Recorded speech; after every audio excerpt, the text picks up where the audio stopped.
We are all Nigerians. Against all odds, we shall and must remain united. We may have our challenges, our problems, and setbacks. However, together we shall overcome them all. What doesn't break us shall make us stronger. This is the mindset that shall bring peace, progress, and prosperity to our beloved country. Do not let tribal and religious sentiments govern how you think, act, or feel. Don't be influenced by those who want to destroy our precious national unity. Everybody who is a Nigerian is your brother and your sister. This is the mindset of the new Nigeria. It is also the mindset that we must all adopt. Let us support each other in creating the Nigeria of our dreams. This message is from the Nigerian Television Authority, NTA.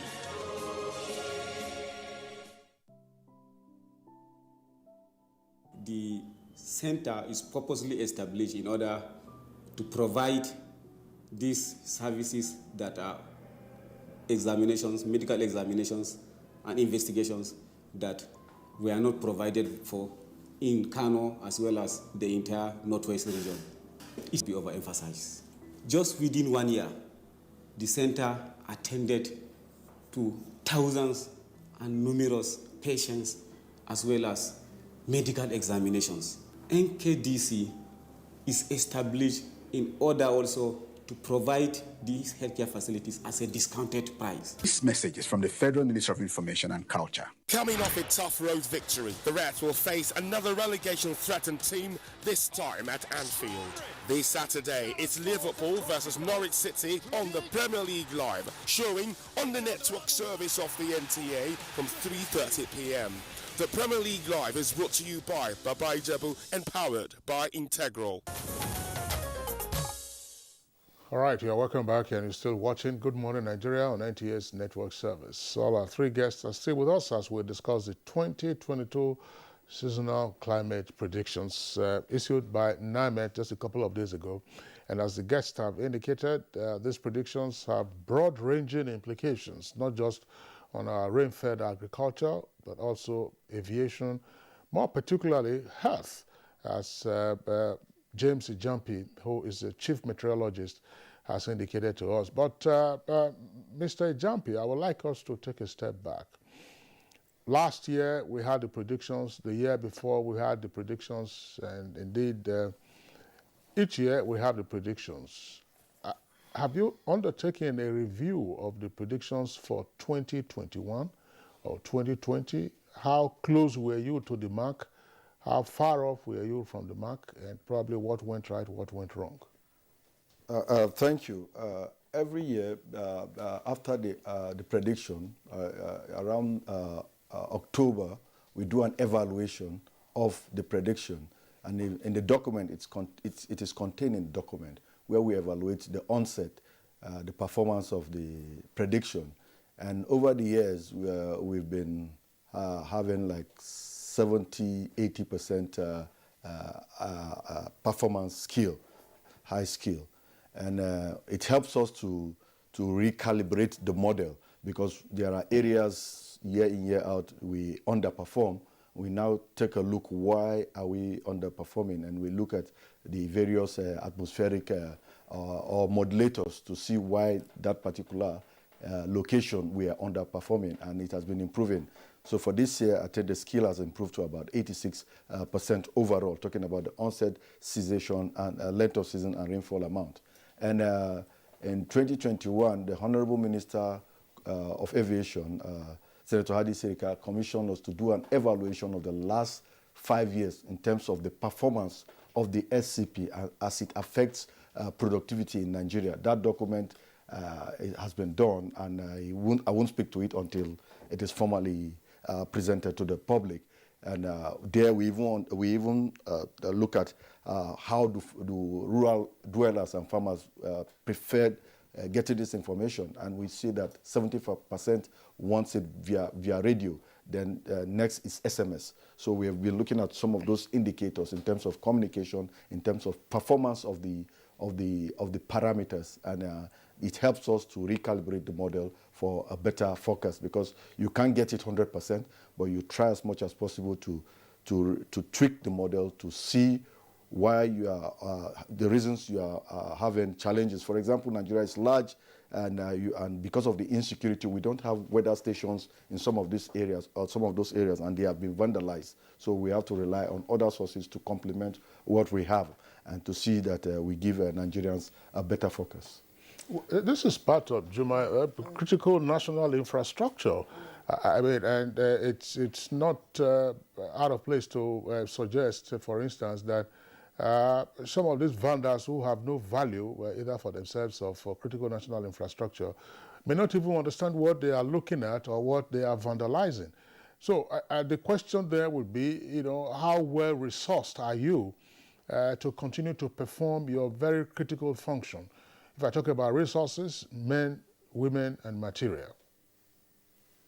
Now, the infrastructure level, based on insecurity and vandals, particularly the automatic weather station where you have solar batteries and things like that, some of these things are vandalized, and we now complement with satellite information, because that is the best way we can complement areas where we have insecurity and areas where we have vandals. So we rely on, so now NIMET is using some high-resolution satellite data for rainfall and temperature for long-term data to complement what we have on ground. And we are partnering with institutions so that they can house some of our equipment, providing security to those equipment. We cannot be everywhere. That's why we have automatic weather stations. However, we need some form of security, and we partner with universities so that they can house and protect this equipment. But you see, most of these institutions are in the urban areas. We need some of this equipment in the rural areas as well. So we're partnering with some community, like the farmer clusters. We have some clusters that have agreed to provide some level of security to some of our equipment, and we establish within their locality so that they take ownership of this equipment. That is what we're doing right now. And you know, you're working with, in conjunction with some relevant agencies. Let's bring in Architect Ibrahim.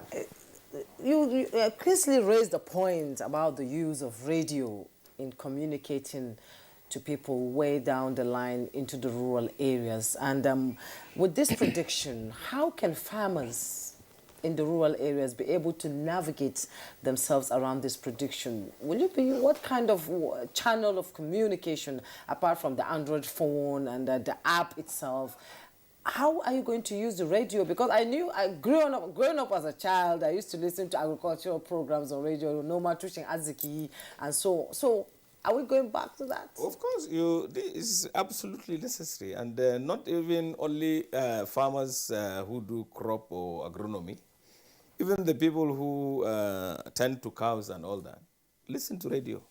In fact, it's their biggest friend. Most people in Nigeria, especially in the rural communities, listen to radios. So once this information is on radio, and I'm glad that the Minister of Information has graciously agreed that the Voice of Nigeria and all other sectors there. Are you thinking along the line of getting your own channel? Now, a radio channel? Now, that is something that I think is work in progress.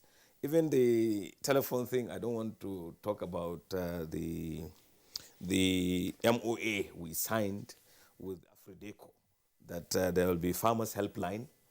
Information will get to the farmers through phones that they will be given free of charge.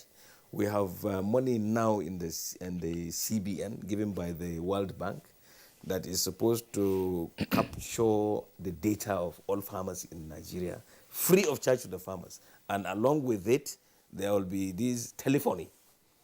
The people will simply get phones free of charge and all that. But this is work in progress. If you recall that a lot of, we are working in silos. You remember that about last year and part of 2020, there was this issue of farmers' data capture, and a lot of money was put in there, 2.7. We talked about it. We said it was a waste of time. And we were told that they had captured about 6 million farmers. Where is the data? Where do you really keep this data? Where is the vehicle to keep the data? So, but farmers' data capture, just like our population, is work in progress. But it is important for us to have a radio channel this is the farmers' radio channel. It is even important for the farmers to have a piece of the action of our own bank. You know, the BOA and whatever, it's supposed to be sold, the equity is supposed to be sold to the farmers so that it's our own bank. If you look at Rabobank in the Netherlands, it is principally owned by the farmers. So a lot of these things have to be synergized. We must work together. The Federal Ministry of Information, I'm sure, is thinking and working with us to be able to evolve many, many other ways of disseminating information via their media possibilities. So we, as farmers, we are doing our own best, but everybody should do and help to do the same as we are doing, because our activities affect everyone. That's right. You will not be here. I see you yawning. You are trying to go and eat. And if we don't produce food, you will not eat. So everybody, even including the president of this country, has to eat. So everybody has to really work towards helping the farmers to be able to produce optimally. And getting information on weather, on climate, on hydrology and all that, they are very, very crucial to the work we do. Gentlemen, I mean, as we are discussing this, it's getting more interesting. But I think that it may be probably helpful going down the road not to expect the federal government to be the principal driver of this information dissemination. There is no state in this country without a state radio station. There is no state in this country today without private radio stations. We're not even talking about television. So it boils down to simple programming. Simple programming. If you consider this valuable, then you create the program for it. Whether you are a private station, which is FM usually, and the range is limited, but of course mostly listen to, whether you are a state-owned station, and of course the federal stations will also complement, because there's also no state in this country where you don't have a station owned by the federal government. That was part of, that's FRCN, part of the expansion program, but it has to be holistic so that as you are moving on your radio dial, you can at some point get across this information. But before all of that starts, I'm just wondering, Jampi and architect Kabiru, and to an extent Clement Nze, is it possible to say that as you make your annual climate predictions, such as for this year, you do it here in Abuja, and then you create, as it were, a ceremony so that the farmers will know that, look, sometime in January or February, they are going to gather us and they are going to tell us about what to do, what not to do. But now they've given information that will be the responsibility of state governments, responsibility of local governments. You create an event in the various farming communities. The village head could be the one that say, look, what we have heard from Abuja, this is what they have said. Oh, you remember last year we lost our crops, X, Y, Z. Is that a feasibility? Very much so. And I think NIMET, I saw the invitations they sent out. They included traditional rulers and everybody. And they even had some farmers to give testimony of what they have experienced. And these people will definitely go back and tell a story, a very good story, that they were there, they talked, they spoke in the middle of a very large crowd with ministers and all that. And therefore, all the people who came from the states will go back to their states, inform their state governments, and inform the people. And they can do this in town halls. They can do this everywhere else to be able to disseminate this information. Because, look, this information, as I told you, the SA on agriculture in Katsina State was there. He represented the governor. He had a small booklet cataloging everything that they have been through in 2021, the losses. He put the loss at about 10 billion, but I am in Katsina. I know exactly what is happening there. There are many, many things that I am doing there that I am going to transfer here, because people there are really impoverished. They cannot afford what we do. So it's crucial for every state to make sure that this information goes to the grassroots. And as you said, and I will buy it, and I recommend everybody to do it, that you should have satellites in all states where this kind of information is disseminated. All the farmers have to be told this, you should ram it through their ears and all that. You listen to this because we are interested and we are affected. Okay. Briefly, your final thoughts, briefly. 30 seconds. That we are here again this year. You know, it doesn't all go well for us as agencies. You predict, you go on air, you speak. At times you pay airtime some places to speak, which I doubt whether it is so in other developed climes, having this kind of gathering to talk to the people. So we appeal to the state governments to kindly heed to the predictions. Make it something very serious. You have all the agencies under you, ministries under you, and let this be cascaded to the local government areas. It's a very serious matter. Let the states do their own part as the federal is doing what we are doing even right now. Let the state be part of it. Okay. Mr. Jampi, your final thoughts, 30 seconds. Thank you. I want us, NIMET and NISA, we are the producers of this, of the weather information in Nigeria, and we need enablers, people that will take this information to the grassroots, particularly states and private media house. It is important to know that even the world news is notable events, weather and sports. We take away the weather and keep the notable events and sports. So weather is a component of news, and I'm sure we should appeal to our media houses to take this seriously, as enable us to take this information to the grassroots. James Adamo Ijampi, Chief Meteorologist at NIMET, would like to thank you for being part of our discussion this morning. Engineer Clement Nze, Director General, Nigerian Hydrological Services Agency, NISA, always a delight having you on Good Morning Nigeria. And Architect Kabir Ibrahim, President All Farmers Association of Nigeria, Alfan, big thanks for your contribution to the discussion, and always a delight to have you around. Thank you. Thank you.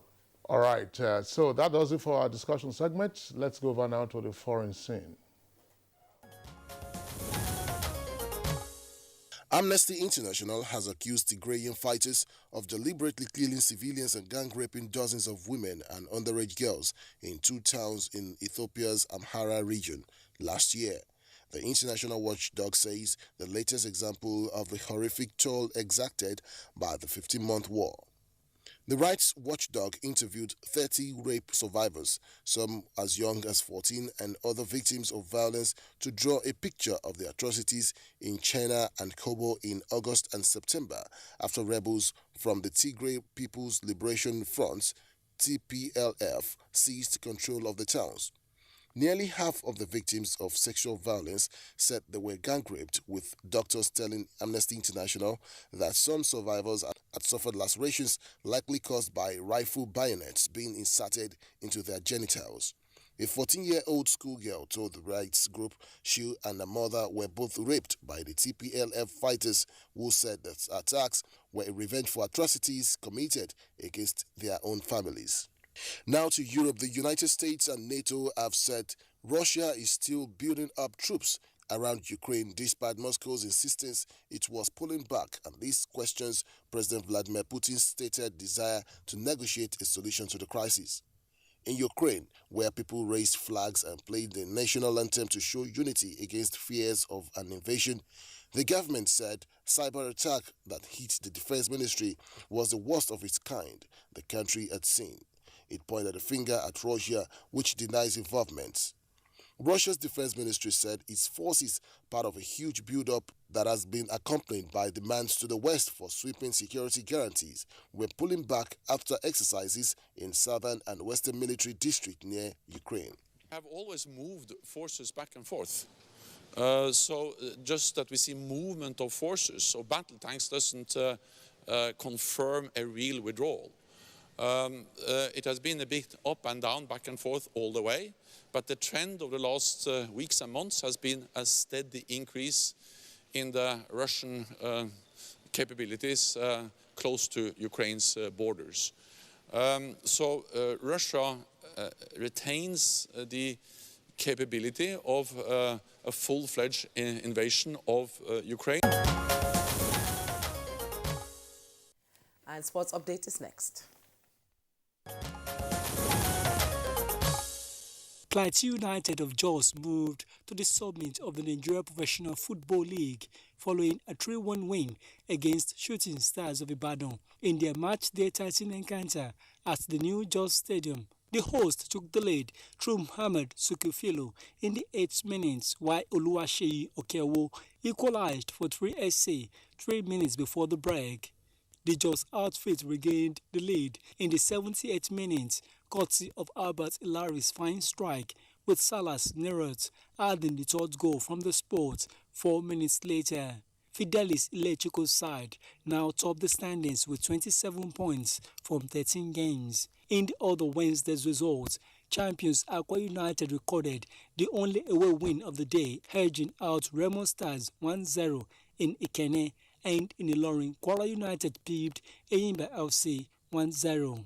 And Barcelona's new reality will hit home on Thursday when they play in Europe's second-tier club competition for the first time in 18 years as Napoli visits Camp Nou in the Europa League. The Catalans crashed out of the Champions League in the group stage with just 2 goals scored in 6 matches. A meeting with the Napoli side currently fighting for a Serie A title will be worthy in the continent's elite club competition. And indeed, the sides met in the last 16 of the Champions League 2 years ago. And that's Good Morning Nigeria for today. Join us again tomorrow for another edition. I am Jumai Yusuf. And I'm Kingsley Osadola, wishing you the best for the rest of the day.